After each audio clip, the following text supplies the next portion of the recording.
Focused with a renewed clarity, the Samsung Galaxy S6 is metal where its predecessors were all plastic. And if the Korean giant had done just that, framed the Galaxy S5 with metal, it would have been enough for many. But the company went further, way further. The Galaxy S6 is distilled to many sharp points, the results of years of user feedback.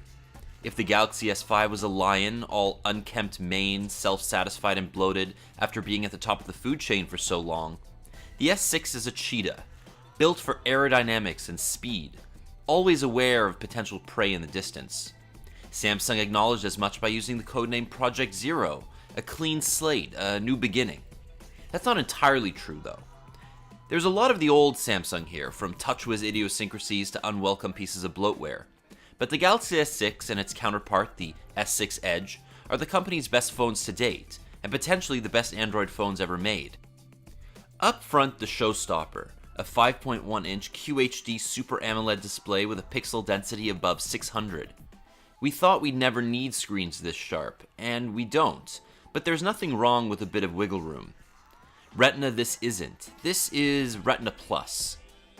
Samsung makes its own displays, and as a result keeps its keenest innovations to itself. But we've seen hit and miss screens at this resolution before. What's more impressive is that Samsung has managed to maintain the superb viewing angles of the previous Galaxy S devices, while improving color accuracy and max brightness. Being Super AMOLED, colors are definitely more saturated than your average LCD, but no one can accuse Samsung of overcompensating the way it did in the past.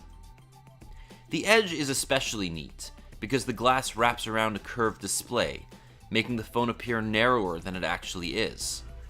This optical illusion has a few practical purposes, but unlike the Note Edge, which cordoned off a small 160 pixel area for content, the S6 Edge merely offers an infinity pool effect for existing Android content.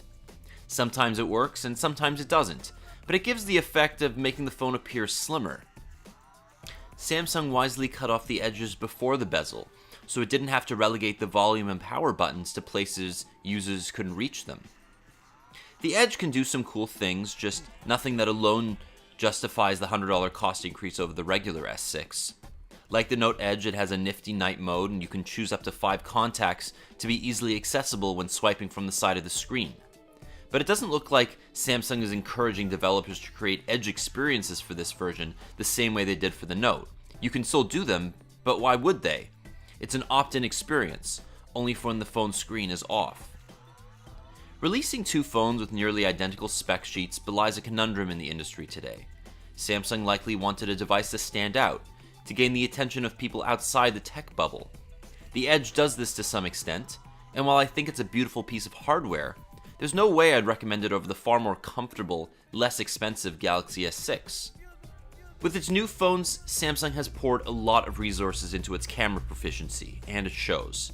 Double tapping the home button no longer activates S-Voice, but now enters the camera app from any screen, even when the phone is off, in under 1 second. Low light is massively improved over the S5, and it trounces at sometimes even the HTC One M8, and in some respects the iPhone 6. Optical image stabilization helps, but it's that f1.9 lens, the first available on a smartphone in North America, that really does the trick. Samsung has also mercifully cut down on the number of built-in camera modes, though there are still quite a few, and many more to be downloaded.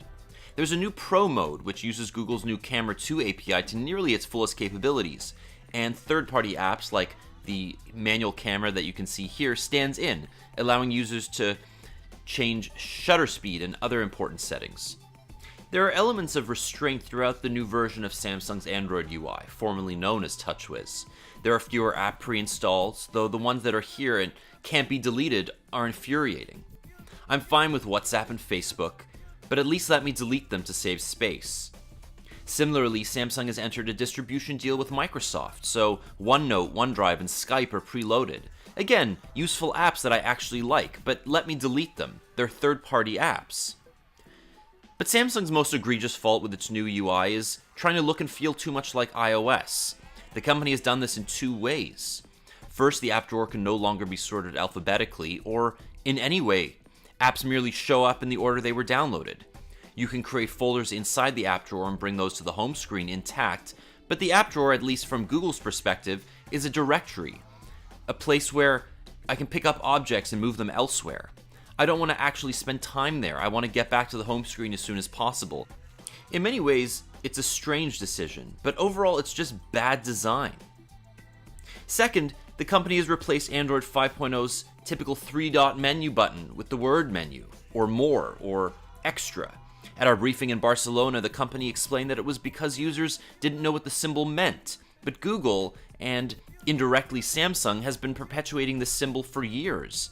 Like other aspects of the UI, the move feels like a capitulation to attract iPhone users, but it just doesn't fit in with the aesthetic. There are other iPhone-like aspects to the Galaxy S6, but in this case they're all positive.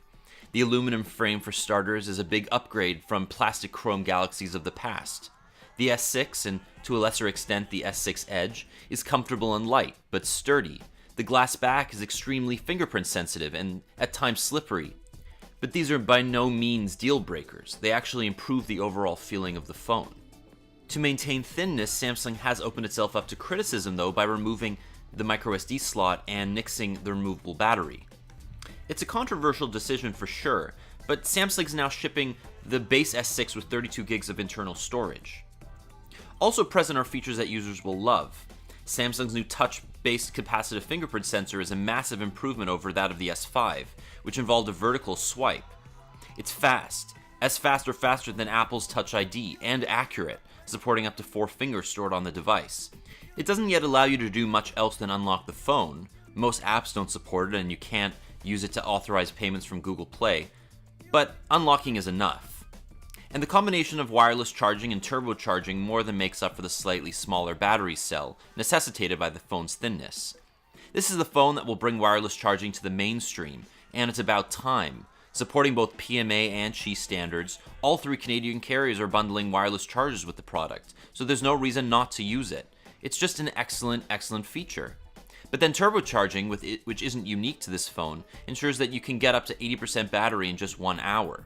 But what wraps this package in a bow is the addition of Category 6 LTE, which combined with carrier aggregation from Rogers and Bell, pushes the speed boundaries of what we've seen on any smartphone to date.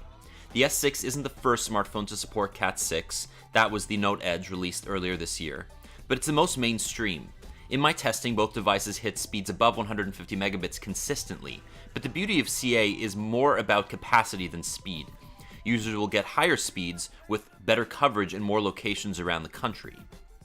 Battery life really is the only area that the S6 gets hit compared to its predecessor, and that's a trade-off Samsung is fully aware of. Give users a smaller battery, but allow them to charge it faster, more easily, and in more places than ever before. I still managed to get a full day of use, often between 13 and 16 hours, with on-screen time between 3 and 4. But worse battery life than its predecessor is not something most users will take lightly, and Samsung will certainly suffer a hit with many of its core enthusiast users who counted on the ability to hot swap batteries when the going got tough. Ultimately though, the Galaxy S6 and its Edge counterpart are the best and most enjoyable Galaxies I've ever used.